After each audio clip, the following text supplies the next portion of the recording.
At 1:47 in the morning, the doorbell camera at a quiet home in Tucson's Catalina foothills went dark. Not because of a power outage, not because of a technical glitch. Someone made it go dark. 41 minutes later, at 2:28, a pacemaker monitoring app on a family member's phone lost its connection to the device inside 84-year-old Nancy Guthrie's chest. Between those two timestamps, something happened inside that house that no camera recorded, that no neighbor heard, and that investigators are still working to fully reconstruct. And here is the part that does not add up.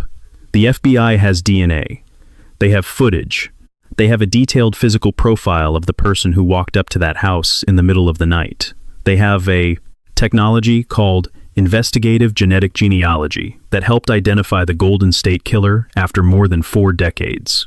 And yet, more than 7 weeks after Nancy Guthrie disappeared, no one has been charged. 2 people were detained and released. A $1 million reward has gone unclaimed. Billboards with her image have gone up across 3 states. And the Pima County Sheriff told reporters he knows the motive behind this case, but has not said what it is. If you have been following this case and feel like the answers keep moving further away each time a new detail comes out, you are not wrong. That feeling is not confusion. It is the shape of this investigation. There is something that law enforcement knows and has not said publicly. And today, we are going to go through every confirmed piece of evidence, every contradiction, and every question that still does not have an answer, because the gap between what the FBI has and what they have done with it may be the most important part of this entire story. If you are new here, this is Crime Files with Liam. Subscribe now so you do not miss the update the moment it breaks on this case. Let us start from the beginning. Nancy Guthrie did not live the way most 84-year-olds are expected to live. She lived alone, not in a retirement community, not in assisted living, not in a room down the hall from one of her children in her own house, in the Catalina foothills neighborhood of Tucson, Arizona. That is not a criticism. It is a detail that matters because it tells you something about who Nancy was and about the specific vulnerability that someone appears to have identified and exploited. On the evening of January 31st, Nancy had dinner with family. Her daughter Annie drove her home afterward, dropped her off, and left. That was at 9:45 in the evening. There is nothing unusual about that moment on its surface. A daughter takes her elderly mother home after dinner. The porch light is on. The door closes.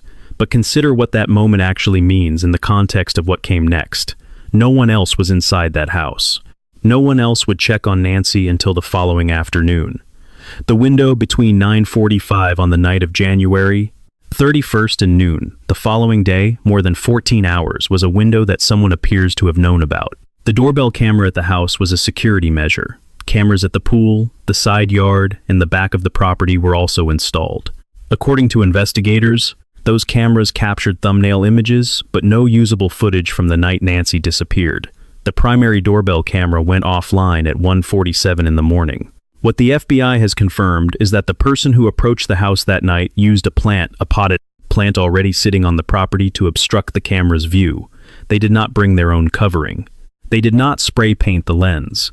They reached for something that was already there, in a location they apparently already knew. That is not the behavior of someone who showed up without knowing what they would find. According to Fox News, there are also signs that an electrical and internet utility box near the home showed evidence of tampering on the morning Nancy went missing. The location of that box is not the kind of information a stranger walking past would know. And then there is the question that investigators have reportedly been asking, according to News Nation, about former neighbors who moved away before Nancy disappeared, and about construction workers who had been in the area. That reporting comes from a single source, and we cannot independently verify it. But if it is accurate, it tells you the direction at least part of this investigation has been pointing, towards someone who had prior access, prior knowledge, or prior proximity to that house. The last confirmed image of Nancy Guthrie is from that evening, alive, returning home. By 2:28 in the morning, her pacemaker had lost its signal. The woman who raised Savannah Guthrie, who lived independently at 84, who went to a family dinner on a Thursday night, was gone. And the house she walked into would become a crime scene that investigators are still trying to fully read. At 9:45 on the night of January 31st, Annie dropped her mother off and drove away. That is the last time a family member saw Nancy Guthrie in person. What happened in the hours that followed has been reconstructed by investigators using a combination of camera data, device signals, and physical evidence. And what that reconstruction shows is a timeline that is precise, disturbing, and incomplete in exactly the places that matter most. At 1:47 in the morning, the doorbell camera went offline. Investigators have confirmed this. It did not malfunction. The connection was severed. Approximately 25 minutes later, at around 2:12, a camera detected motion near the home. Then, at 2:28, the app connected to Nancy's pacemaker lost its signal. The device inside her chest, the one monitoring her heart, stopped communicating with the outside world. 41 minutes passed between the camera going dark and the pacemaker going silent. What happened in those 41 minutes has not been fully disclosed. The FBI released footage on February 10th, showing a figure approaching the house. That figure was wearing a mask, long sleeves, a holster carrying what appeared to be a firearm. On their back, a 25-liter Ozark Trail backpack. The figure stood approximately 5 feet 10 inches to 5 feet 11 inches tall, based on investigators' estimates. They moved toward the house with enough knowledge of the property to locate a potted plant and use it to block the camera's line of sight. They did not bring a tool for this. They used what was already there. Meanwhile, cameras positioned at the pool, the side yard, and the back of the property cameras that should have captured additional angles recorded thumbnail images, but no continuous footage from that night. The FBI has confirmed this. How that happened has not been explained publicly. The motion detection was working well enough to capture a thumbnail. The recording was not. That gap has not been addressed. At noon the following day, February 1st family, members called 911 when Nancy did not join her regular online church service. Between 2:28 in the morning and noon, nearly 10 hours elapsed. No one knew. No one checked. No alarm was triggered. The house sat quiet while Tucson woke up and went about its day. When law enforcement arrived, they found blood. Nancy's blood, on the front threshold of the house. They found a scene that told them something violent had occurred there. And they found something else. Something that would not become public for days, that raised questions not just about what happened that night, but about who had been in that house before. 2 days after Nancy Guthrie was reported missing, a ransom note arrived. It did not go to her family. It did not go to the FBI field office. It went to KOL-TV, a CBS affiliate in Tucson, a local television station. The kidnappers, or whoever sent that letter, made a specific choice to go public, to put this in front of cameras and audiences instead of handling it quietly. That choice tells you something about who you are dealing with. People who negotiate privately want leverage. People who go to a TV station want an audience. They want pressure. They want the family to feel watched. The letter demanded $6 million in Bitcoin. A deadline was set for February 9th. On February 7th, Savannah Guthrie and her siblings posted a video. They looked directly into the camera and said, "We will pay."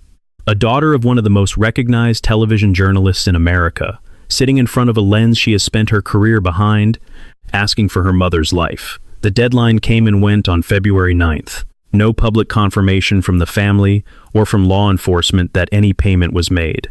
No confirmation that contact continued. No confirmation that it stopped. Just silence. And then, on February 10th, the FBI moved publicly. Director Kash Patel appeared on Fox News and announced that investigators were looking into persons of interest, the word was plural, connected to the case. He released the doorbell footage. He released still images. Within hours, a man named Carlos Palazuelos contacted Telemundo and identified himself as someone who had been detained. His home in Rio Rico, south of Tucson, had been searched under a warrant. He was released within hours. No charges were filed. 3 days later, on February 13th, a second man, Luke Daly, 37 years old, with a prior criminal record related to drug offenses, was detained. His home, located approximately 2 miles from Nancy's house, was searched. His 77-year-old mother was detained with him. Both were released. No charges were filed. His attorney stated publicly that Daly had no connection to the case. According to ABC News, investigators were described as leaning away from both individuals as primary suspects, which means that as of the time this video was produced, the FBI had detained 2 people, searched 2 homes, and walked away from both. And Nancy Guthrie was still missing. If you have not subscribed to Crime Files with Liam yet, do it now, because this case is still active, and every confirmed update will be covered here the moment it becomes available. Now let us talk about what the evidence actually shows, because buried inside what the FBI has found is a detail that reframes this entire investigation.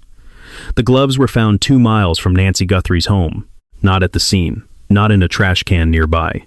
2 miles away, discarded, as though whoever left them there had walked a specific route before dropping them. The FBI collected those gloves and submitted them for DNA analysis using a process called Investigative Genetic Genealogy, or IGG. This is the same technology that identified the Golden State Killer after more than 40 years. It works by comparing DNA against large genealogy databases, not just criminal records, but the kind of databases people voluntarily upload to when they want to learn about their ancestry. It can identify a suspect even when they have never been arrested, never given a sample, never appeared in any law enforcement database. When the FBI ran the DNA from those gloves, they got a result. The DNA led to a real person, a local restaurant worker. That individual was investigated, cleared, and removed from the suspect pool. But here's the question that result leaves open. Why was a restaurant worker's DNA on a pair of gloves found 2 miles from an active kidnapping scene? That question has not been answered publicly. The FBI has not explained the connection, if there is one, or the lack of connection, if there is not. The gloves and the person whose DNA was on them have been addressed only in the most minimal terms. And that gap sits at the center of the physical evidence in this case. Then there is what was found inside the house. Sheriff Chris Nanos confirmed publicly that investigators recovered what is called mixed DNA, genetic material from more than one individual, from inside Nancy's home.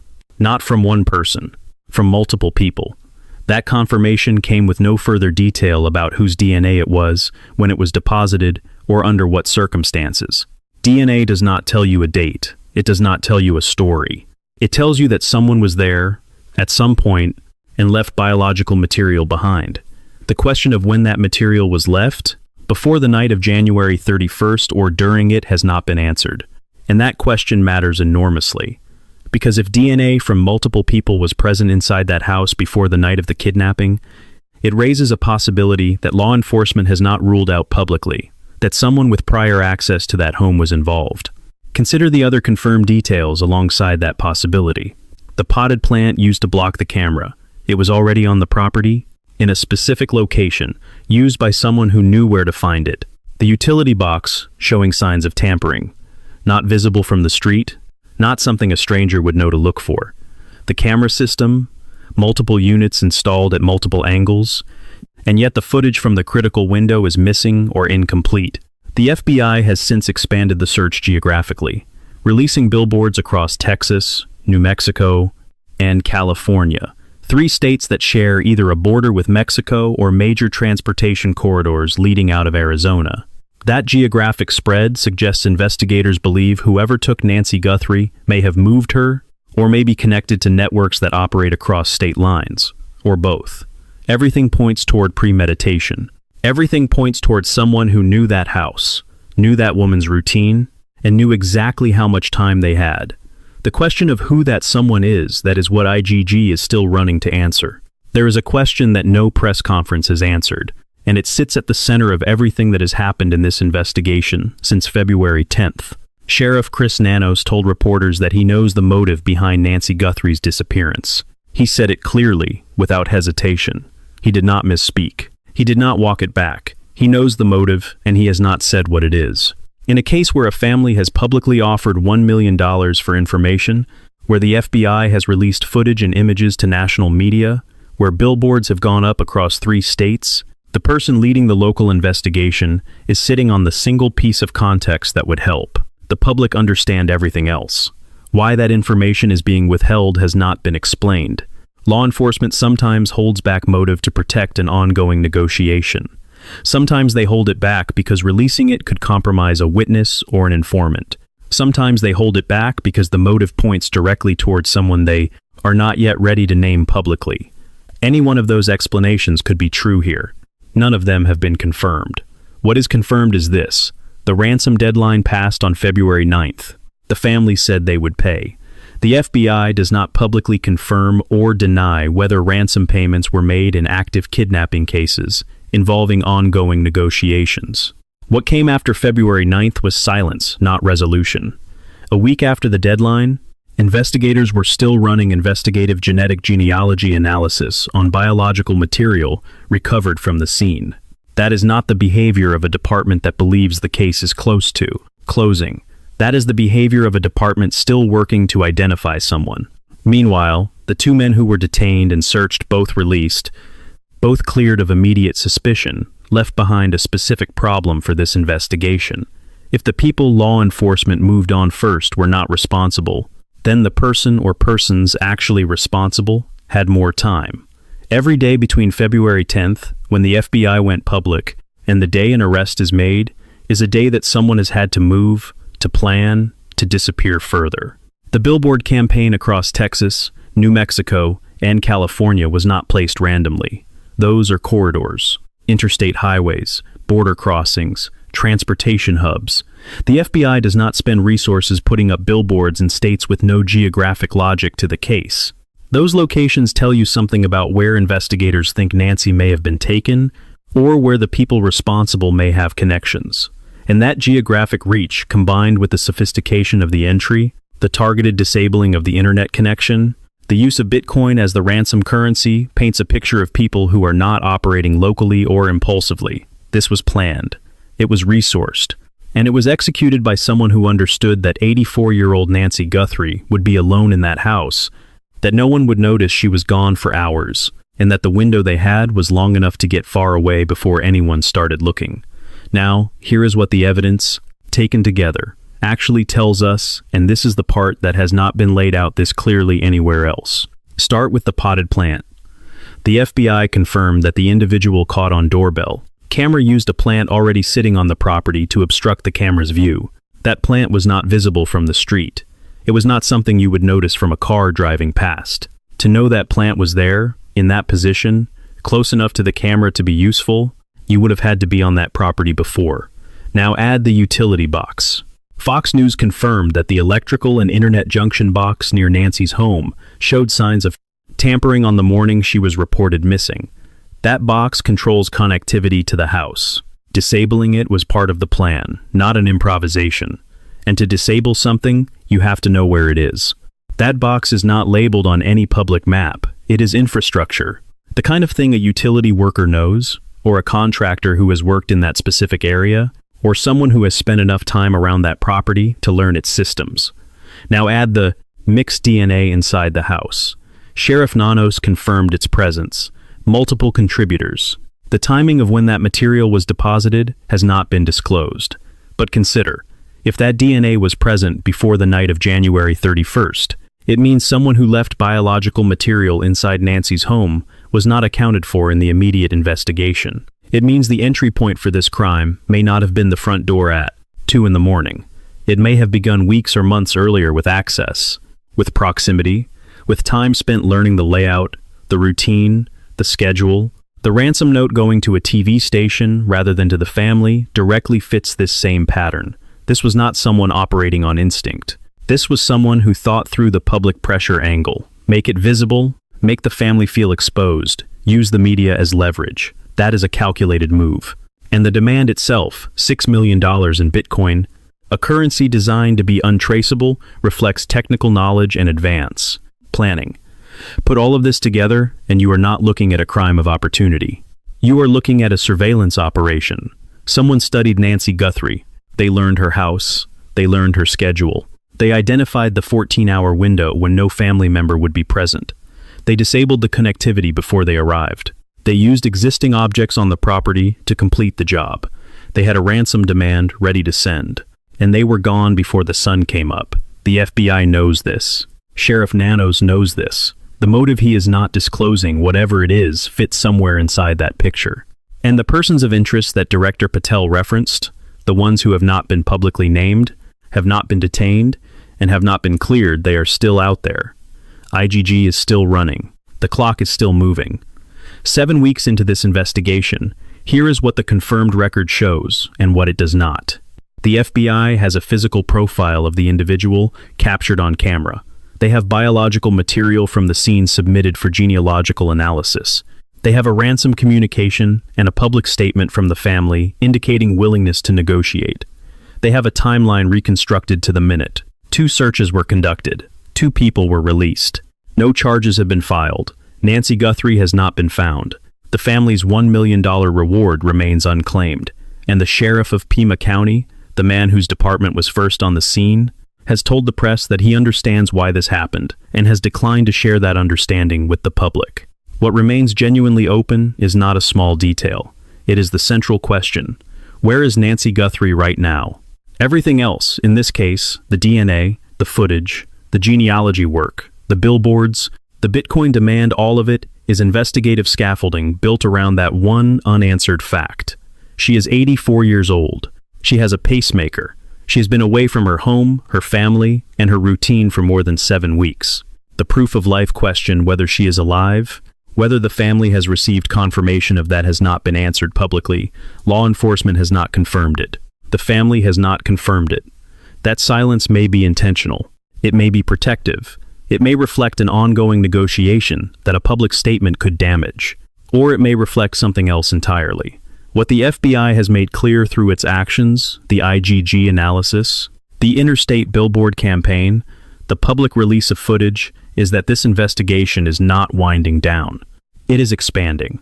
Somewhere in a database, a strand of DNA is being traced through family trees, looking for the name that matches a profile. Somewhere in 3 states, someone may recognize a face or a detail from a billboard they passed on the highway. And somewhere, Nancy Guthrie is waiting. There are 2 things this case forces us to confront directly. The first is practical. The entry into Nancy's home was not forced in the conventional sense. It was prepared. The camera was disabled before the approach.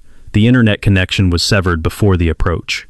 A physical object already on the property was used to complete the obstruction. What this tells us about how premeditated crimes actually begin is important. They do not begin at the moment of entry. They begin during the period of observation. The warning signs of a surveillance phase, unfamiliar vehicles parked nearby over days, unfamiliar individuals asking questions about residents, utility-related activity that does not match a service call are rarely recognized in real time. Investigative Genetic Genealogy, the technology now central to this case, represents a genuine shift in how cold evidence gets processed. It does not require a prior arrest. It requires a relative, somewhere, who uploaded a saliva sample to an ancestry website. That is the thread that eventually leads back. The second thing this case teaches us reaches further. What this case reveals about how we protect elderly people. Living independently is a question. Communities and families across the country are not asking loudly enough. Nancy Guthrie was 84. She lived alone in a home with a security system that was neutralized before it could function. The gap between her daughter dropping her off at 9:45 in the evening and the 911 call at noon the following day was not negligence. It was a normal night. And that normal night was exactly the window someone planned around. One question remains that this video cannot answer, and it is the one that matters most to everyone watching. Sheriff Nanos said he knows the motive. The FBI has persons of interest it has not named. IGG is still processing. A $1 million reward is still unclaimed. And Nancy Guthrie, 84 years old, has been missing for more than 7 weeks.